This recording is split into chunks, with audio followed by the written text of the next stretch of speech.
سلام به بیننده های همیشگی برنامه مسابقه جایزه بزرگ.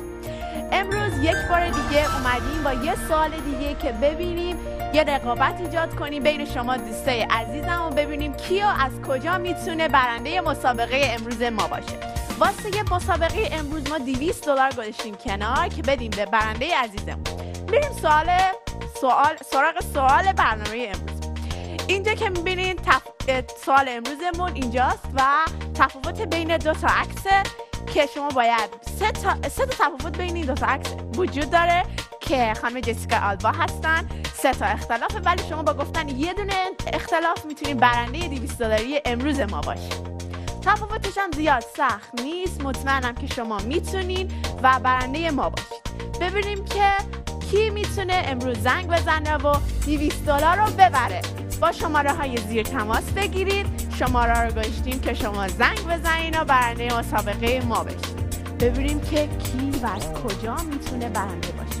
به سوال خیلی خوب دقت کنید، اصلا چیز سختی نیست. 3 تا اختلافه که شما فقط یکیشو باید پیدا کنید.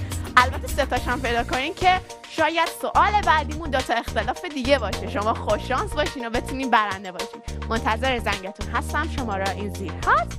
کار سختی نیست، تلفن رو بردارین، شماره رو بگیرید. اگه خطا شلوغ نباشه و شانس با شما یار باشه میتونید.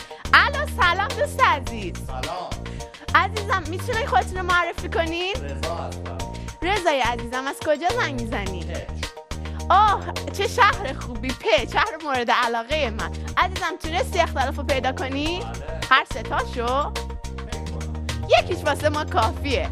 بگو که ببینم درسته یا نه. گوشواره روی سمت راستش گوشواره داره، سمت این ورش گوشواره داره. آفرین دوست من، تو برنده $200 امروز ما شدی و تونستی این پولو ببری. خیلی خوشحالم واسه دوست خوبم.